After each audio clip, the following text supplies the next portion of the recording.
Hello, Lisa Christensen here with a new way to paint Christmas trees. You're going to have so much fun with them. I've had so much fun with them. I just got done painting a watercolor workshop, hosting a watercolor workshop for the Des Moines Public Library, and this is the tutorial or recording of it for anyone who loves to paint during the Christmas season. And there's 3 different trees and 3 different types of techniques. So let's get started. I did start with a sentiment that I stamped on a 5 by 7 piece of paper. So that's what we're going to do now. I'm going to put my paper into my MISTI. I always like to have a sheet, like a clean sheet that I just have, and that makes it a little bit easier. And then I always like to use my magnets too.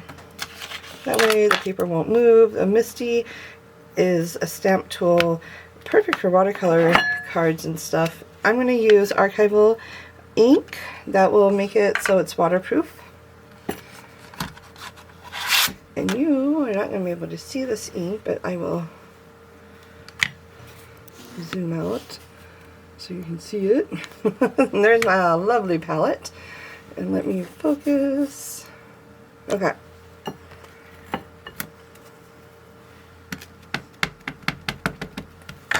And then I can just stamp it. Make sure it's like perfect. Make sure the paper is like right at the corner. There. Okay, that should be good. Let's see. Yep, that's looking pretty good. Alright, I'm going to be done with that and we'll get on to painting. So when I like to paint, I like to put a towel on so it over my paper. That way it acts as like a way to dampen the brush a bit. Alright, we are rocking and rolling. Let's get started. So this is what we are making, and I like to start in the middle and then work my way on the outside of each. So that's what we will do. And I have my brush. This is a 6 round Neptune brush. I love it. It's one of my favorites. And then I'm also going to probably use a size 6 regular brush. I don't know which one I'm going to start with. I'm going to start with the Neptune. It usually does a pretty good job. And I have a whole bunch of different colors, greens on my palette from working with Christmas cards. So this is sap green, which is about what everyone uses. Nothing new there. And I'm just gonna make kind of this elongated triangle. And I'm going to fill it in with water. This is a wet on wet technique that I really enjoy. And it's just a simple wet onto wet. And if your triangle is not perfect, join the non-perfect club. Most things in nature are not like absolutely stunningly perfect. There are a couple of times, but not too often. And then I'm going to take this phthalo turquoise. I have a love-hate relationship with phthalo turquoise, but I really love it right now. Sometimes a little bit goes a very long way. And so I'm just going to add that in to here. One line. I'm going to clean my brush. And I'm going to add some more of that sap green because I feel like, again, that phthalo turquoise just kind of took over. And sap green is probably one of the more gentler greens out there. Like, it's just mild, and I mean, it does a beautiful job for what it does, but I always mix sap green with something else. So there we go. There's a beautiful triangle Christmas tree.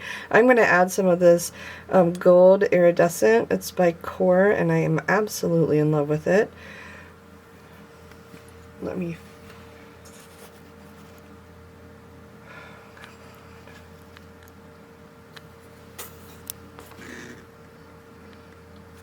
it wants to focus on something. There.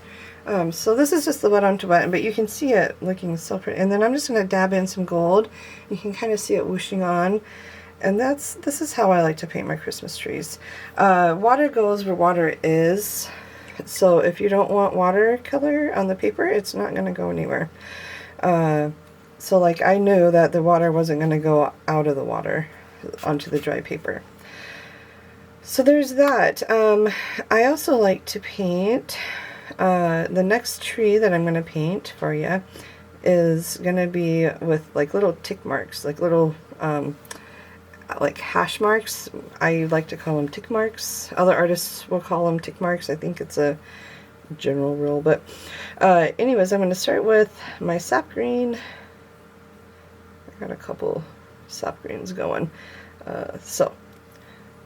And I like to have it to be a little bit more buttery, milky. Yeah. Alright, and I'm just going to start and kind of go work my way. And it's such a fun... I love making these trees because I can really just... I don't have to be perfect, you know? And I think that's the fun part about it. Alright, then I'm going to go straight into this phthalo green turquoise with the sap green, make it a little bit darker. Some of my strokes are going to bleed into the other strokes that I made. You can make them longer or shorter, or maybe even fatter if you wanted to. We'll do a line of fatter strokes instead of skinnier strokes. And then I'm going to go back and I'm going to add more of my light green. And then before everything dries too much, I'm going to go ahead and get my yellow, my gold. I'm just going to add my gold into some of the wet parts. Not all of the wet parts, but some of them.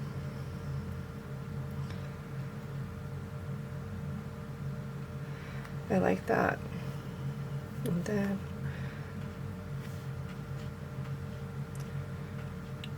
and I gotta know when to stop, and I think I got one more line. Like if I wanted it to be about there, I got maybe one, maybe two more lines. So I'm going to do another, that phthalo turquoise and sap green that I'm really loving. Maybe I'm making this, the bottom of my Christmas trees always seem to be thicker at the bottom, so that's why my lines are a bit thicker. Oh, maybe I'll just do like a little bit more just to... But these are really fun to paint standalone with Christmas cards if you're looking for a quick way to paint. This is quite lovely.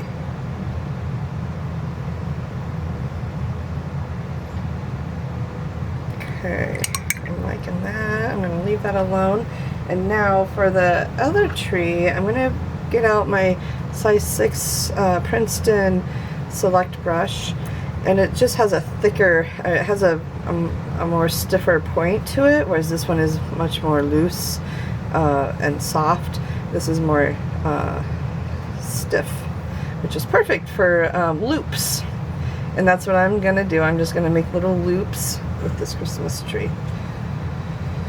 And try very hard not to get your fingers into that Christmas tree. So if you have to wait for it to dry, go ahead. But the loops are very, very simple. I'm just going to show you on a scrap piece of paper. I like to kind of make cursive L's.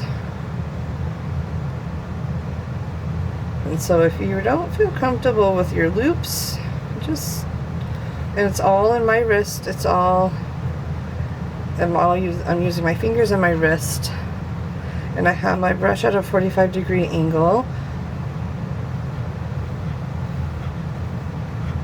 Just like that. And I will just make loops for the Christmas tree. Yeah, which is kind of fun. Okay. So let's get that going. I think I have enough. And I think...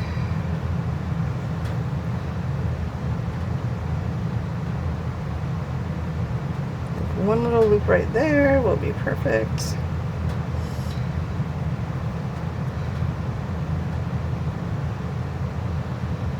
And it's quite alright if they are overlapping. That's kind of the plan, right? And sometimes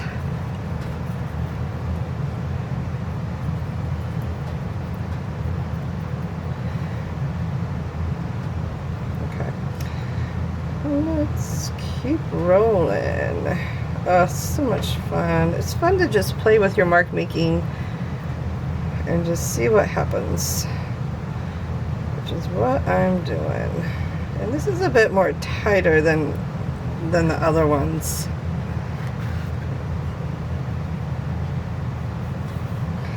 If you don't want to do loops, you could do like little scallop edge, and that would be pretty too. Or you can mix up the loops versus scallops. That would be really quite lovely.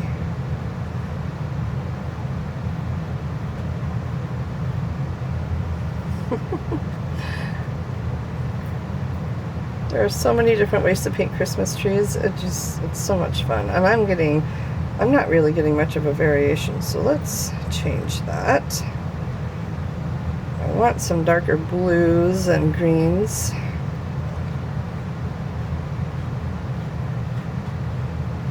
It is easier to paint or to do the loops when it's a little bit bigger.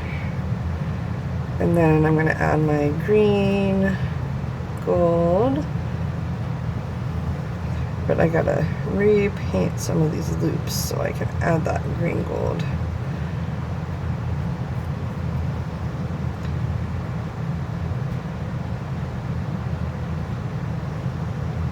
This is a great mindful practice if you're looking for a great way to just kind of paint but not feel like you want to have to commit to anything super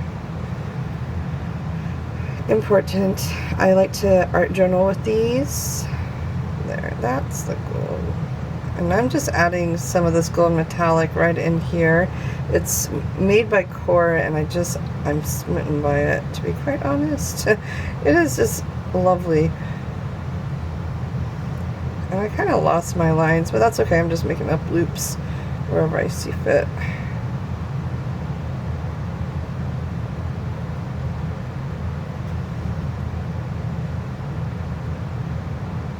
There. Alright, I think that is looking really awesome. Now, I gotta let this dry just a tad, and I'm gonna start over on this side, and we're gonna make our little background. And I know that it's gonna bleed because I know that the watercolor isn't quite done yet, but that's okay. I'm just going in with a clean brush of water and just kind of getting that watercolor to move a little bit. And that's gonna give it some lovely watercolor flow. It's just gonna look beautiful when it's done. I love painting these little trees and this background. Alright, I'm gonna use that same phthalo turquoise, but very, very, very, very light. And I'm gonna start in this corner, and I'm actually just gonna start at the top and then let it flow. And it's okay to manhandle your picture a little bit. That's kind of why we have, that's why I don't always put my picture or my painting on a board, because I want to be able to move it around. I've tried painting on, like, taping my watercolor paper to the board, and it never worked. And I thought, why am I doing this? It's not working. I'm not getting the desired effect that I want, and it's because it was on I taped it. So, to each their own. Ooh, I'm loving how that's bleeding out just a little bit. But this just gives you an idea of how you can really make watercolor your own by just adding some of that really pretty background. And water is my best friend, so I use a lot of it. Don't be afraid to use a lot of water and less pigment.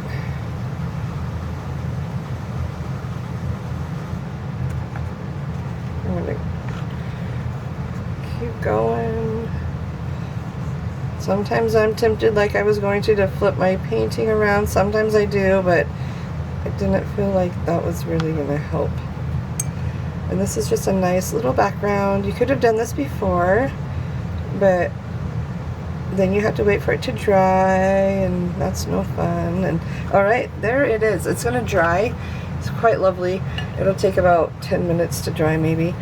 Not very long, hopefully. And while it's wet, I can come back in with that beautiful, beautiful gold and just kind of splatter in, or if you're not a fan of splatter, you can just dot it in. And then I always like to tip it one way so it just goes one way. But now it looks more like a wintry, painterly scene. Oh my gosh, so beautiful. Okay, there we go. Look at that, that's gorgeous.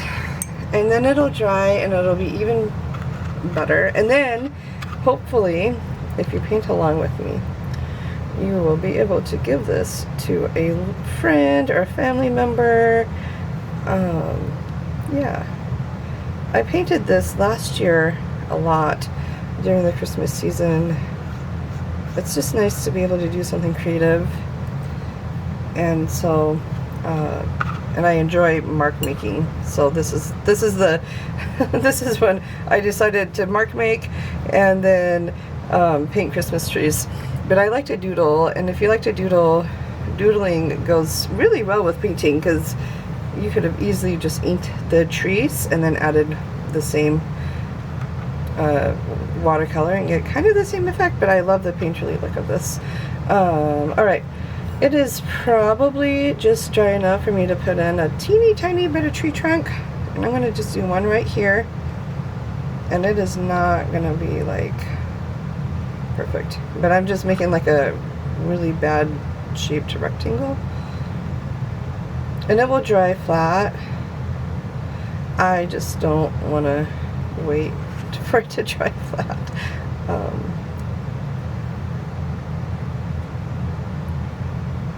Yeah, there we go, and I would call it done. And when it dries flat, just like this. But it just takes time to dry flat, and I don't want to mess with it anymore. But so there we go. We got 3 different techniques of Christmas trees.